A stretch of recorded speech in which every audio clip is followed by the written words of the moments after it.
Thank you very much for coming down, Leanne. Got to say, super impressed with everything that's coming out about yourself, all the accolades and stuff that you rightfully deserve.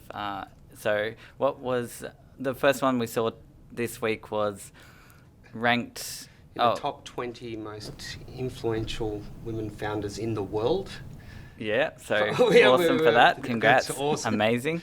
Can you maybe give a little bit of your background then? I think that the Leanne Kemp from... The Leanne Kemp story. Let's go. Give us the Leanne Kemp story. I wish it was illustrious and, there was a streaming event of trust fund baby-like environments with previous entrepreneurs that gave birth to me. But no, I'm a Brisbane girl and went to school at Somerville House in the heart of Brisbane and have two brothers. Neither of them are entrepreneurs and nor do they really know how to spell the word or even understand what it is. But my parents came from humble beginnings. We grew up on about 40, 50 odd acres. So we have both the background of, humble farming as well as my mum was a waitress and my dad was a painter. So you couldn't get any more simple than that. But I was a pretty curious kid. I was always fidgeting in school, but perpetually kept asking the question, why? I'm sure I drove my parents completely mad. But and that why has just kept with me right the way through my entrepreneurial journey. And it wasn't until I was appointed as Queensland's Chief Entrepreneur that I recognised that I'm a serial entrepreneur. So, some people binge watch Netflix and I sort of binge read white papers in universities. And I've always been curious about technologies that are about to break through or break down in some respects, right? We see so many technologies that are hidden within the theories of white papers and not necessarily see the light of day. And for sure. so I guess I'm unemployable is probably what entrepreneurship means. You fit right in here. We've said this one too many times as well. That one of our benefits is that we're unemployable, and it's one of our flaws just the same.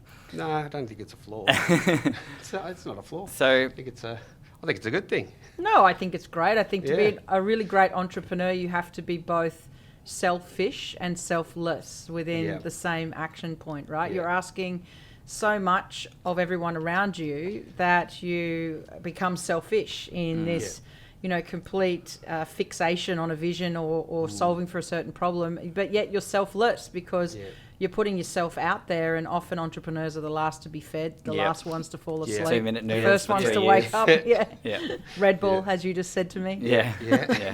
Live off the energy drinks and the 2-minute noodles for as long as it takes. So one of the things that some people listening may or may not know is that you actually you're the founder and CEO of EverLedger, which also got ranked in the top 50 fintechs globally this year as well.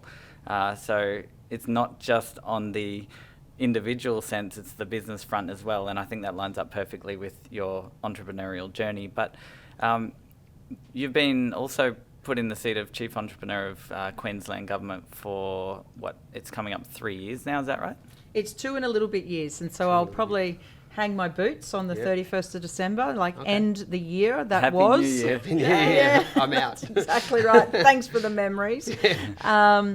So that role has been a great role because it's really connected with 35,000 odd innovators and entrepreneurs and startup founders across the entire state. And it's not just entrepreneurs that you would think that are hoodie wearing that are coming out of universities, that the connections that we've made are farmers that have created this widget that's doing something to help them with the quality of their stock or their feedstock. And, for me, they're the really interesting conversations that have been had, or the discoveries that have been made over the last number of years. Yeah, I've seen, I've been following your journey on social media, and I've seen that you're in the middle of Queensland one week, and then you're in central Queensland, North Queensland, all over the place with different people. And I'm thinking, wow, you really, you make sure you make an impact wherever you go. And I know even with conversations, I know even Startup Gladstone, which we're doing a bit of work with, and then Gordon up there, he was like, oh, you wouldn't believe I got Leanne coming up.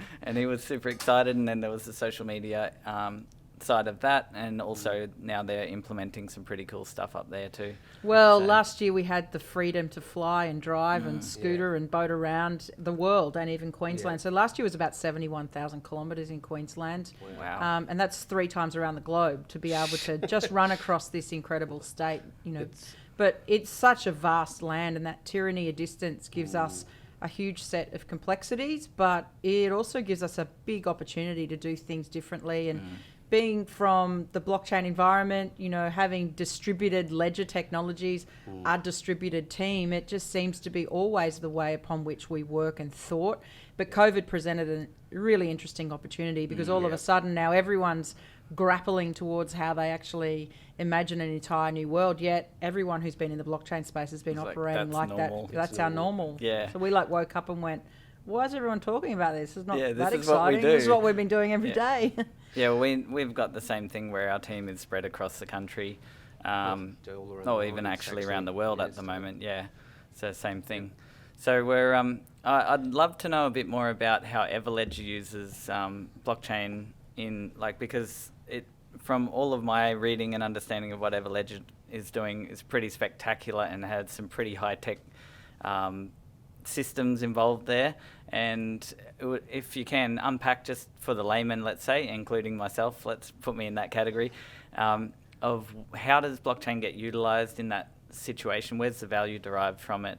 What other technologies tie in? And are you guys using IoT stuff at all, or are you using special sensors or anything? You know, unpack it a little bit if you don't mind. So I guess, being probably one of the first companies that used blockchain for non-financial use cases, it was a really interesting time because I saw so many entrepreneurs look at Bitcoin, start to think about where Ethereum could play a role, run directly into, say, financial services or fintech as we knew it back then. Now it's DeFi. So... But from my perspective, it was interesting because I looked at an industry that was hyper-consolidated in the power structures, so the corporates that were involved in the major mining, extractive industries, or even those that were certification and laboratories. And then also saw that there was hyper-consolidation geographically. So 80% of the world's diamonds are cut and polished in one regional location in the world in Surat, which is about 3-4 hours outside of Mumbai. And I thought to myself, it's a really interesting time, given that in the mid-90s, I'd always worked in some form of track and trace technology, and I hold some patents in the discipline of RFID, so radio frequency identification, attenuation systems, and that's that smart tagging that we sort of know today, that of course now has hybrided out in various different other forms. But so when I saw blockchain, I thought, wow, look, this technology could be deployed in so many ways, but there are two problems to be solved when trying to deploy blockchain environments.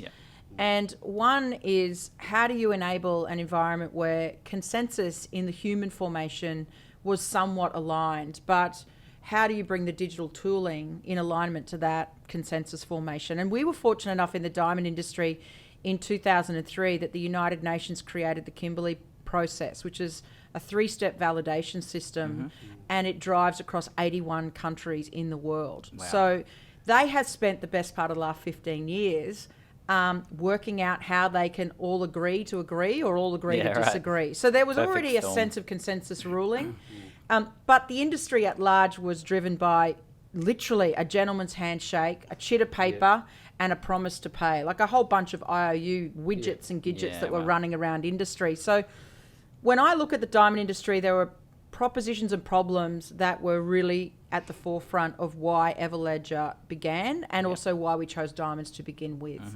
So firstly, we can't solve on blockchain alone anything to do with provenance and traceability.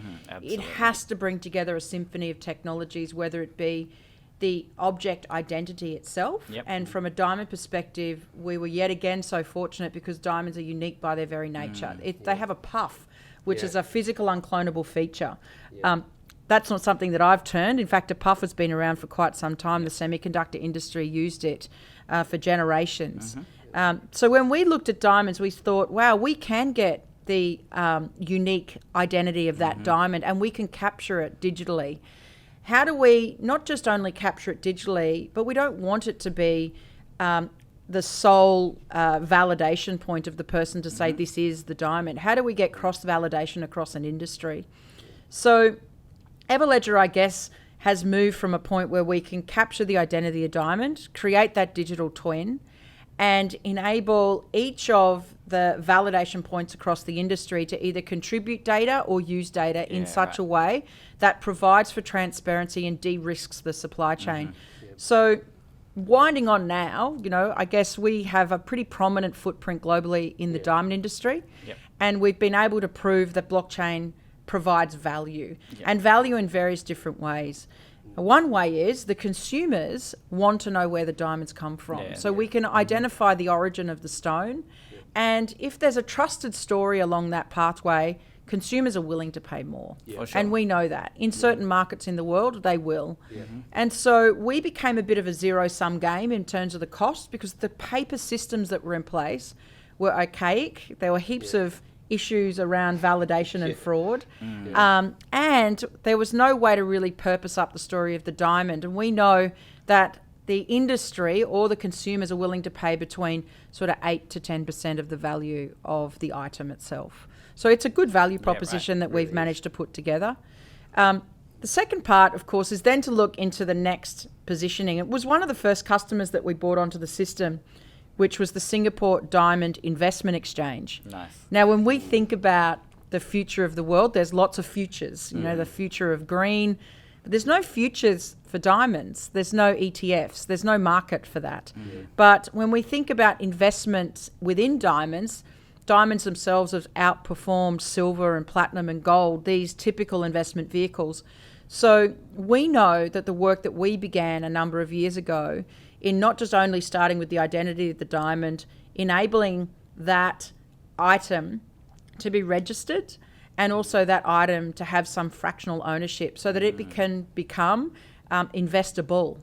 Therefore, it brings liquidity back into the market that is typically dried up. Awesome. That's awesome. That's interesting.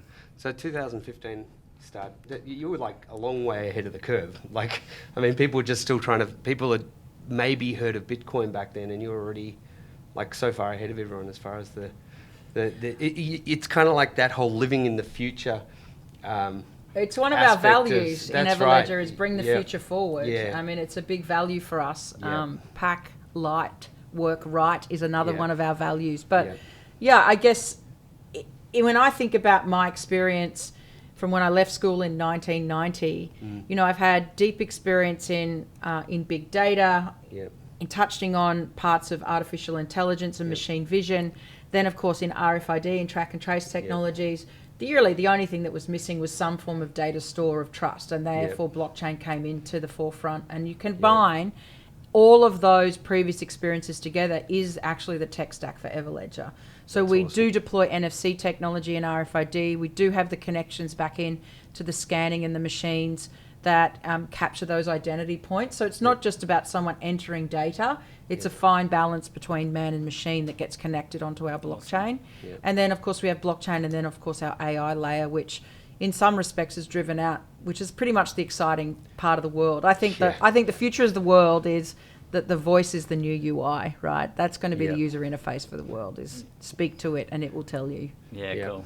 Well, I know, I remember last time meeting you, you were talking into your phone, giving instructions to Siri and to your team, and everyone just like, boom, boom, boom, one after the next. And I thought, wow, you're really leveraging technology just in your daily operations. But it's awesome to hear that this is your story, this is your background, this is how you're doing it. And one thing that I'd like to ask you about is with the, you said you're pretty much pulling a bunch of these emerging technologies together, like you're utilizing them, and they don't blockchain necessarily doesn't work on its own as effectively as in conjunction with other emerging technologies. How do you see that playing out over the next, 5 or 10 years as far as the landscape?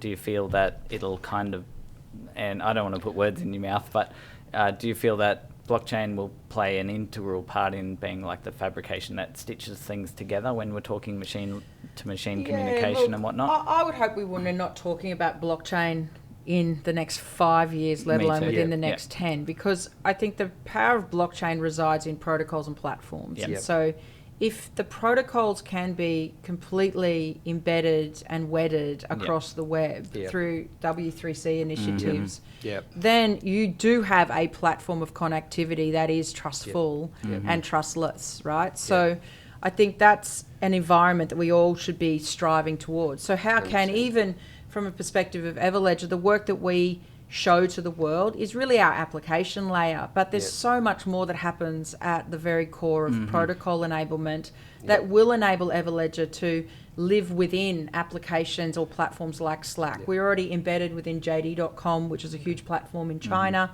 You would have seen or maybe heard and saw the work that we do with Tencent. They're one of our major investors in WeChat. And so these major mega platforms in the world that is often seen to be an app, indeed is actually a platform. And so that's really where the powerful position is in blockchain, is how do all of us in our early stage pioneering efforts always revert back to protocols and platforms. I think maybe that's been 3-4 years ago, it was everyone was kind of like one project to rule them all.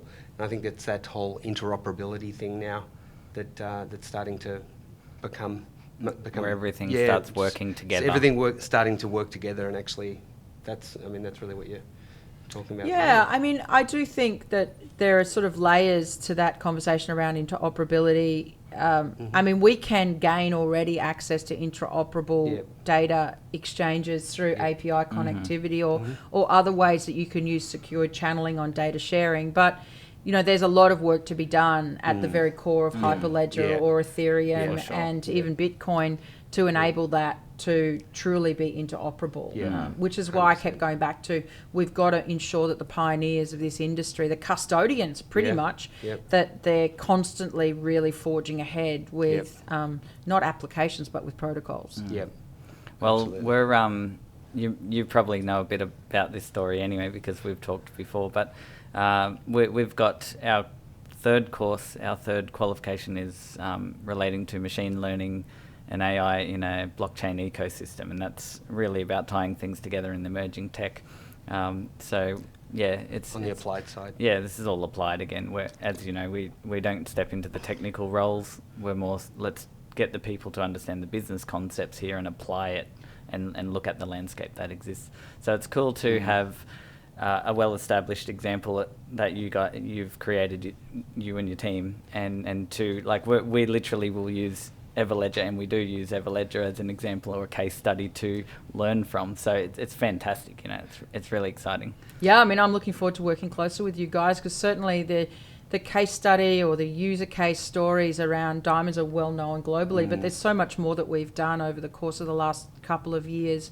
Particularly even here in Queensland, I think we pioneered the positioning in the platform of provenance, and we were fast followed by many people, and some, like provenance.org, started the same time as us.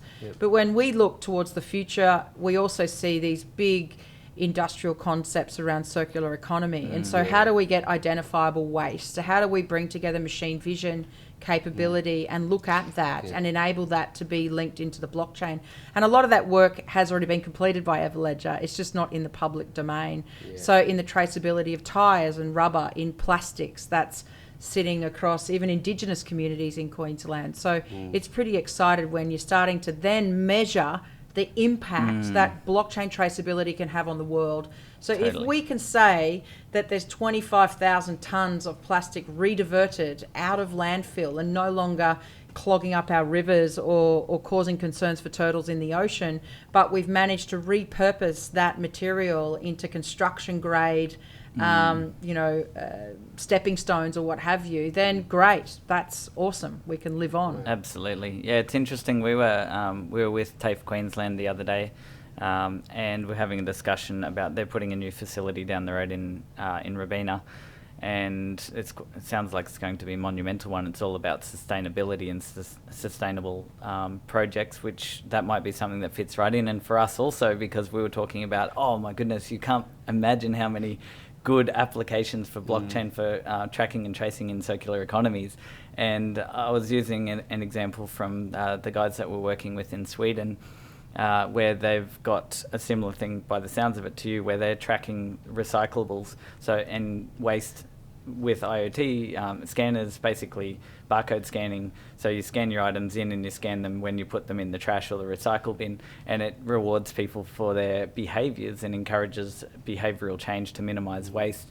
And pretty cool kind of concept. So to know that you guys are doing that, I'd love to extend we're that well conversation established. offline and really find out what's going on there, because Plastic, aluminium, rubber with tyres, it's all pretty much woven with inside of the core stack of the work with EverLedger. That's awesome. Yeah. So, and that also again, for students, particularly students who are in our course or coming out of our course, it's always a huge thing to consider and to know about. Like, so this is news to me, but to know about what's happening in the space, actually happening now, with or without them, but then the opportunities that can come of it, and even to use that as a case study or an example to springboard off, or even to tap in and say, hey, I'm here.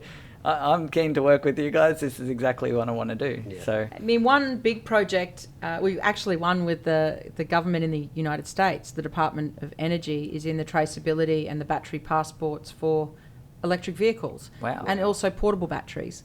So what we've seen Wow. here in Australia is a commitment of Duracell, as a prime example, to begin their battery recycling or battery incentivisation is that program. the wheelie bin type thing in the Yeah. supermarkets now, Yeah. where you Yeah, can right. dump your old batteries? Correct, and those batteries are identifiable, so Yeah, there's right. no reason why we can't capture that, and we have done for the US, but we should be definitely doing that here and partnering with organisations like TAFE. It does start. It starts with, I think the work that we're doing now is taking full flight when the next generation comes into power, into those roles within organisations or chooses to be entrepreneurs. And if they can build on top of platforms that are blockchain or EverLedger and take that forward, then great. What a great legacy to leave. It really is. Yeah, well, that's again, probably a conversation we could have a bit more of. Make some. Well, you would have some of the same connections anyway. Easy enough to open the door if you don't know exactly the right person to talk to. But I'm sure you do anyway. You probably could open the door for us. It's actually pretty funny, because every time we go, oh, right, we're meeting these people. Like, yep, Leanne was here. We met Leanne. Yep, she spoke at this event. You're everywhere. I just can't get over how many places you are at once. It's like you've got a bunch of doppelgangers all in different places.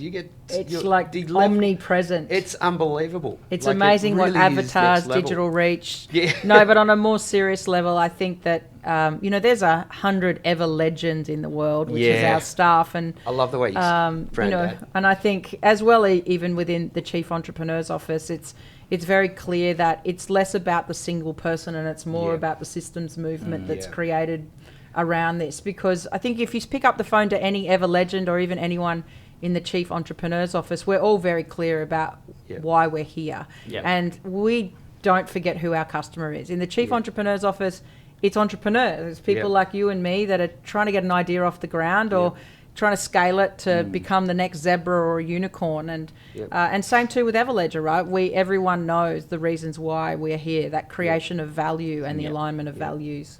Yeah, it's I love the culture you create. I follow it all on online, and just the recognition and the way sort of people get lifted up.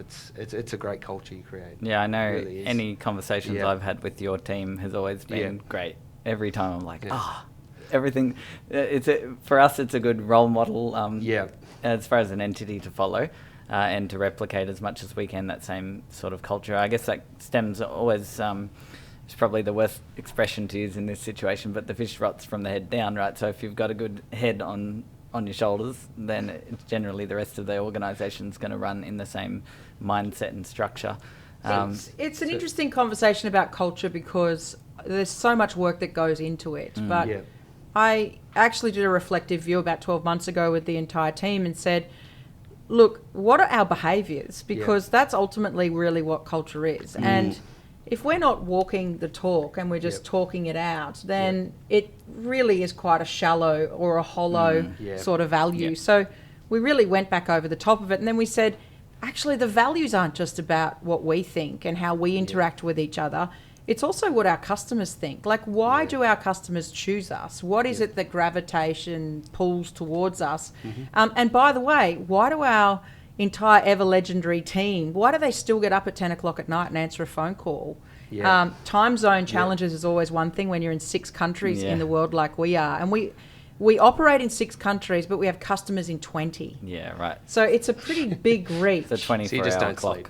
Yeah, it's Well, no, I've I do sleep. I sleep like a baby. Really? Yeah, I cry every For 2 2 hours, hours. wake up, Wake up. sucking my thumb, rocking backwards and forwards I know the feeling. In the corner. in the corner. Yeah, True entrepreneurial Yeah, sleep. right. Well, I remember the first time I was like, oh, do you mind, can we like make a time to catch up or whatever it was a while back. It was, I think that was in Canberra, Yeah. first time.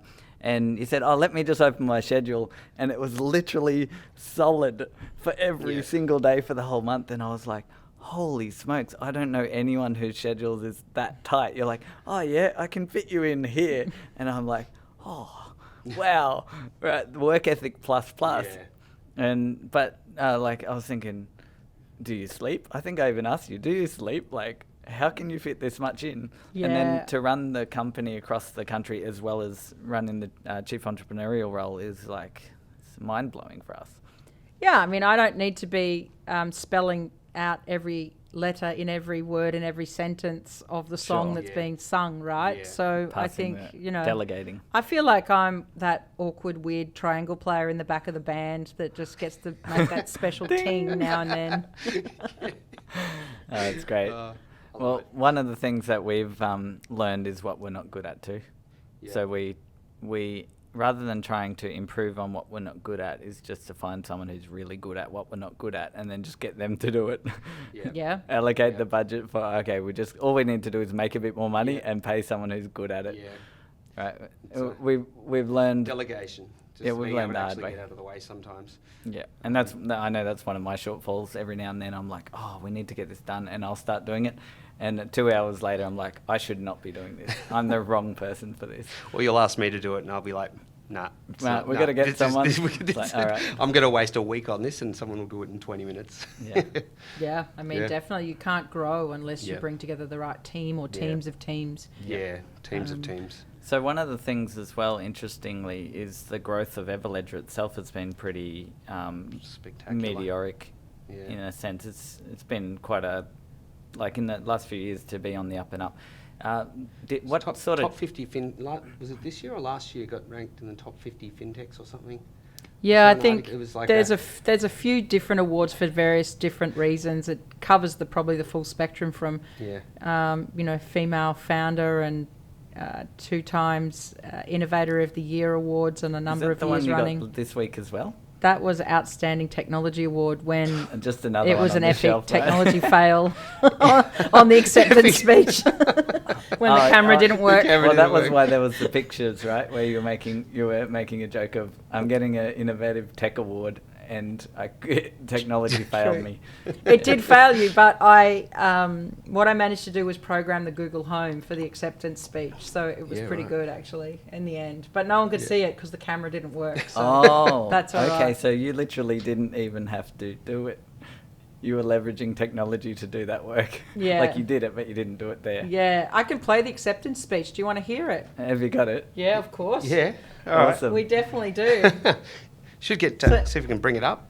Oh, it's okay. It'll Oh, be yeah. on a device Yeah. or something. Yeah, I guess. that'd be Yeah, awesome. it's on Yeah. the device. We Yeah. actually had a behind the scene footage, so we'll Yeah. play it into the microphone. Yeah, all right. That'd Yeah, be awesome. cool. Have you got it? Em, I think it's on my phone. You could probably post-edit this, right? This Ah, piece of the oh, chat? we can, but Yeah. it doesn't matter. Really? Let's it's go. It's a natural run. Yeah, it's a natural run. Really, Oh. we just chat and have fun and All right, yeah. fair play. Yeah. Okay. This is efficiency. Otherwise, there's more work going into it. Here we go. So I don't think we have a camera, but hopefully you can hear my voice. Can you hear my voice? The tension is unbearable. Can you hear my voice? I don't think we've got it. No. We can hear you. Great. Well, I've actually got a duck on my shoulder and hey Google, we won. Congratulations, Leanne. It looks like you don't need me anymore. Well done, mate. Now it's time to celebrate. Well, Google definitely has the right idea. Congratulations, Leanne. That's Now, if you awesome. could just program it to get a glass Google. of wine afterwards, you'll be right. Yeah, Google. It looks like you don't need me anymore. I know, that's right. Google's like, I'm out, I'm done. Leanne, congratulations. I'm out. I'm going to the pub. awesome. You take over from here. That's right. And then 5 seconds later, your inbox is full of 100 million requests for information. You're like, It is Google, quite come funny back. when you think about it. I mean, I do have on my LinkedIn profile, I had to promise my family that this is my very last startup. You know, it's such a commitment pledge to creating an idea, especially in a time when there was such crazy meteoric rises of this technology. But I don't really like the word founder because it feels like you found something. It was like not purposeful. So like I always creator. use its creator, Yeah. the CEO and creator of EverLedger. But in that course, it found me, right? It found me in my various ways. So I think it's great. Maybe that's the meaning of founder. It's the reflective. Quite possibly. Yeah, because it's always a steep learning curve. No matter how good you think you are at the time when you start, you're like, man, I've been knocked around from this one and I learned. I think sometimes it's just knowing what you don't know. That was like, I know for us when we first saw the space, it was just, man, we know there's something huge here, but it was just trying to actually find, you know, you say you found something, but it finds you. It absolutely does. You know, you start to fall down the rabbit hole and just go, next thing you know, it's like, It's a 5 what's- years later. 5 years later. Well, that's Next right. minute. Yeah, next minute. Yeah, it's quite addictive too, the entrepreneurial journey. Yeah. I think it's like it's fun, and you know we talk about what would happen if, and we've always got these like crystal ball gazing into the future and what would happen if, and what we always tend to fall back on is, well, yeah, we'd probably, you know, a few things might change, but at the end of the day, you can't really change the fabric of who you are. So Yeah. I would say, even if that's the promise you've made, you'll be like, oh yeah, this is not the main, I this is didn't not actually another found startup. this. I didn't Thi- start- This is just a side hustle. This Side is just hustle. a little side hustle I've got going to keep me busy, keep my mind occupied. I can't see. There's probably 20 years difference between your age and my age, mate. So I can assure you this is definitely my last can't be. startup. All right, well, we'll check in 100 episodes from now or something like that. We'll be like, all right, so where are you at? Well, there's this little calling in from Monaco. That's true. Yeah. So yeah, well anyway, I've got to say, super grateful for the time you spent with us already, and I don't know if there's anything particularly you want to dive into now. No, I just think what you guys are doing are fundamental to where the future of this industry lies. It's very clear that as blockchain becomes a connected part of the fabric of not just only the internet, but even database technologies, it's clear that everyone needs to understand the digital literacy, or even what is blockchain and how it can play a role. And that can't necessarily just live and die between the white pages of Satoshi Nakamoto's Bitcoin white paper. Yeah. So we need more like you to keep going and making sense of what is a really hyper complicated set of technologies that deliver just such simple value to the world. One question actually on that. That's how, as a company, do you find recruiting people that have blockchain experience? Do you find it's a hard one or an easy one, or is it? Do you know what I mean? You could It's probably appreciate when I started penning this out in 2014. I was quite fortunate in that I'm a software engineer and I've spent a bit of time in database technologies as well. So far back into the DB2s of the world. But for me, I never sought out, and I still don't seek out to this day, blockchain engineers. Yeah. What I seek out is really good cryptographers and those that know and understand database technologies, because we can build great blockchain engineers. We don't need to recruit them. Yep. Yep. That's absolutely. Yeah, that makes sense. That's cool. Yeah. Yep. You know, on the needs basis and the holes in the market, one of the things, and this is something, again, came from conversation through the Swedish group, is they said most of the big companies across the Nordic region are struggling with people who understand the concepts of how, like, again, it comes to the applied side. And one of the biggest companies in Sweden actually has over 200 blockchain applications that they want to implement, and no people who can, or not enough people definitely, probably they have some, but not enough people to do anything with these projects. So they've literally parked all these crazy ideas and they're looking for how do we get the talent to fill this need. And that conversation was with the head of one of the major tech companies there, and they've since had multiple discussions. And so there's literally holes in the big corporate market for whole divisions where they can't recruit at the moment because there's just no talent pool to draw from. And what they're not looking for is similar to what you were saying, is they're not necessarily looking for the coders because the coders are accessible and easy enough to find. But they're trying to figure out how do we, because it's not just about build the idea, it's also have someone to drive the project and to plan it out. It becomes a business of its own generally, like at least a project of its own. Because you're not just re-engineering a system as in technology, you're re-engineering a people system and a value system. So that's a really particular skill set to find in the world. That's probably the greatest strength that EverLedger holds outside of our technical geniuses, is that we do understand how we can align the value and values within a supply chain or within an industry. So we see a lot of money that was poured in very early from the likes of very large organisations, IBM being a prime example, Oracle as well, even large banks like Standard Chartered looking at closed loop applications on blockchain in a corporate environment, which is fine, and there might be use cases around that in terms of data provenance. But if you're starting to bring together an industry level application, it takes a lot more than just enabling a technology with a bunch of applications to sit on top. You've really got to spend the time to align the data taxonomies, the lexicon of language that people are speaking, the value creation networks that need to be created, the control networks that may or may not need to be put in place. And that's really what is missing. And there aren't, to be honest with you, you can't point to a lot of global enterprise deployed applications in the world that have done that well. Yeah, so on that particular point, I think, and this is the way that I see it, and if you see differently, no hard feelings whatsoever, but I think what is pretty obvious is that there's it's an entrepreneur's dream, and I say this quite often, it's an entrepreneur's dream if you can be creative enough to not look at solving a company's problem, but look at solving an industry-wide problem, and then be willing to work for, and this is often where it's like for as long as it takes, as hard as it needs to be, to pull more parties in to derive that value and solve the problem of many, because half of the problem itself is the data silos and the containment vessels of an organization, and often the solutions come in the broader playing field, but none of these parties want to disrupt their industry because they've got it easy, or they're the biggest player, or it might be a monopolized industry, or duopolized, or oligopolized, or what, all the opolies. It's an opolised industry, and so none of them necessarily want to go in and directly work with all their competition to solve a greater problem which serves a purpose for everybody and particularly brings a solution.